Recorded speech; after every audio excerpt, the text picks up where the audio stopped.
The future of Black Desert Online, everything from Heidel 2024. It's been a while since I last wrote about Black Desert Online, and it's been even longer since I reviewed it in 2016. I have played it since then, but something always gets in the way, such as eating, sleeping, and bathing.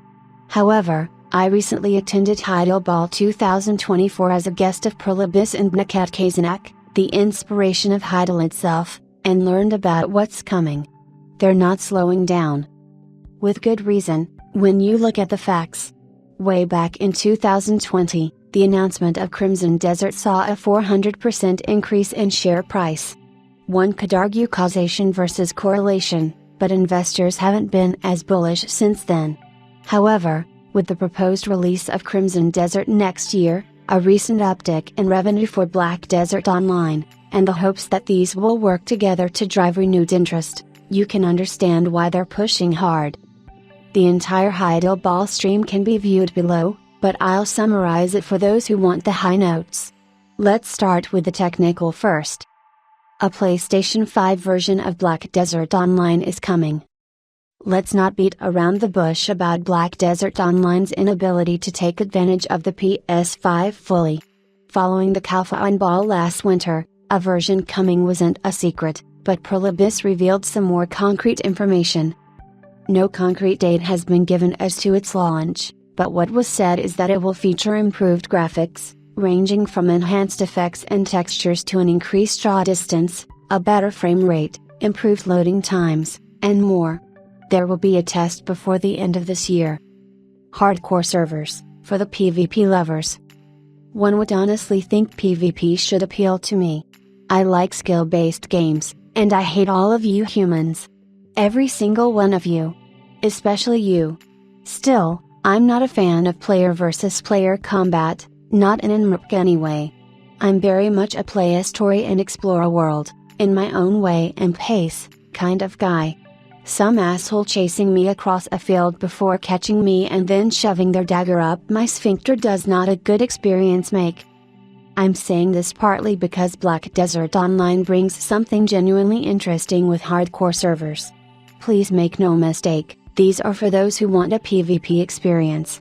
Starting on the hardcore server, you'll be given a level 60 character with equipment starting at 230 AP and 260 DP, which can be enhanced.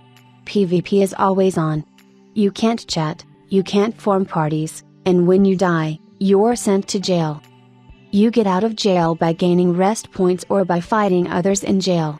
I'm essentially looking at the jail as a mini version of the Hunger Games, and a larger version of the Hunger Games, all done in the style of Black Desert Online. May the odds ever be in your favor. Of course, the PS5 version and hardcore server are more than just technical, which brings us to the bulk of updates. Introducing the DOSA, the 28th class. 28 classes. That isn't a small number. Many MMOs never have such a wide range. Part of this is the enormous amount of balancing any new class requires. Wielding a sword and a pipe, the Dosa is arguably one of the most ostentatious of the game's characters, which is saying something. Playing Black Desert Online as the Dosa will have you attacking enemies with a flurry of slashes from your Hondo sword. So far, so simple. Only here, you have a pipe. The Gombangdi, Asian, smoking pipe here is unique, allowing you to summon spectral allies and other abilities from its smoke. From archers and spearmen, which will attack your enemies, to what appears like AO abilities to negatively affect those around you. If there's anything to say, it looks impressive from the trailer. The Dosa's story links closely to the upcoming expansion, which I'll cover shortly. Long story short, he comes from a noble family accused of treason, though he managed to escape. From stealing food on the streets, he encountered the master of the Sangdo school and became her disciple. All of this takes place in the location of the main update. Black Desert Online, Land of the Morning Light, Seoul. Prolibis is fond of recreating locations, as they have created Heidel out of Nakat Kazanak. For the next update, they're going to Seoul. Having worked with the South Korean Cultural Heritage Administration, they have recreated Gyeongbokgung Palace using drones. Lighter, and other sources. Following the previous expansion, Land of the Morning Light, based on South Korea, it made sense that Black Desert Online would take you to the capital. Of course, it's Pearl Abyss version of the capital, featuring 8 new bosses as part of the 8 Korean tales it will tell us. With new 5-player bosses and benefits to guilds, the team hopes the new content will help bring guilds closer together. New primordial grade sovereign weapons will be introduced to reward your progress in Soul. These will have their enhancement levels, later enhancements giving visual effects and being customizable, with up to 5 different effects to make that weapon your own. You will require at least 1 pin black star weapon to gain your sovereign weapon. Rounding out this is Palace Management. Once you've completed the story, you can utilize a management system the developers say is not too dissimilar to a simulation game. Naturally, that piques my interest. With the Palace Management mode, you can utilize several production nodes that can increase in level. These work into a system that allows automated processing and trade, eventually leaving you only needing to sell the finished goods. It may not be a get-rich-quick scheme, but Pearl Abyss says it will offer a valuable income stream. Black Desert Online, Chapter 2, Into the Past. Probably the biggest news will be what's coming later. 10 years in, Black Desert Online is now at the end of its first chapter, so Pearl Abyss has started dropping some information on Chapter 2.